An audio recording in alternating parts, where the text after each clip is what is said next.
महाभारत का युद्ध समाप्त हो चुका था। पांडव विजयी तो हुए थे, लेकिन शांति अभी भी बहुत दूर थी। रणभूमि शांत थी, पर हृदयों में तूफान था। इसी अंधेरी रात में एक और अधर्म जन्म लेने वाला था।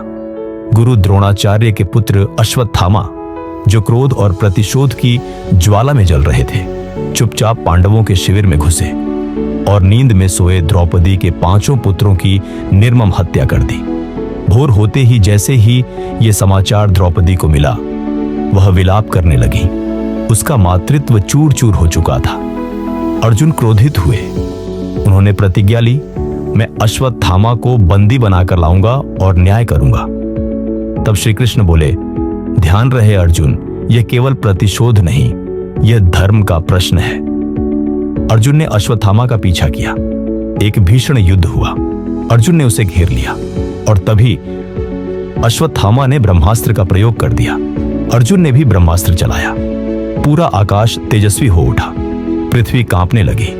तब श्री कृष्ण ने हस्तक्षेप किया, बोले, इन ब्रह्मास्त्रों को वापस लो, अन्यथा यह समस्त संसार का विनाश कर देंगे। अर्जुन ने अपना ब्रह्मास्त्र वापस ले लिया, पर अश्वत्थामा, उसने अपना ब्रह्मास्त्र वापस लेने की क्षमता खो दी थी। और फिर उसने एक ऐसा अधर्म किया जो युगों तक कोसने योग्य है। उसने ब्रह्मास्त्र को अभिमन्यु की गर्भवती पत्नी उत्तरा की ओर मोड़ दिया, जहां श्री कृष्ण वंश का अंतिम बीज पल रहा था। परंतु श्री कृष्ण केवल योगेश्वर ही नहीं थे, वे जगत के पालक भी थे। उन्होंने अपना दिव्य रूप प्रकट किया और गर्भ में पल रहे उस बालक ताप परीक्षित को मृत्यु से बचा लिया। श्री कृष्ण जानते थे यह केवल युद्ध नहीं था, यह धर्म और अधर्म का निर्णायक क्षण था। फिर श्री कृष्ण ने कहा, अश्वत्थामा ने जिस प्रकार से गर्भस्थ शिशु पर अस्त्र चलाया है, वह क्षमा के योग्य नहीं है।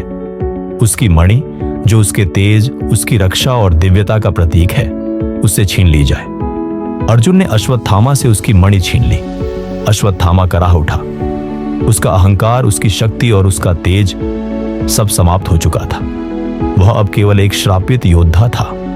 तब श्री कृष्ण ने उसे शाप दिया, तू अमर रहेगा, परंतु तुझे कभी मृत्यु नहीं मिलेगी। न तू जी पाएगा और न मर पाएगा। युगों तक तू इस धरती पर भटकेगा, पीड़ा और पश्चाताप के साथ। कहते हैं आज भी अश्वत्थामा जीवित है, कहीं जंगलों में किसी अज्ञात स्थान पर अपने अधर्म के प्रायश्चित में भटक रहे हैं। और श्री कृष्ण का न्याय युगों तक धर्म की स्थापना का प्रतीक बना रहेगा।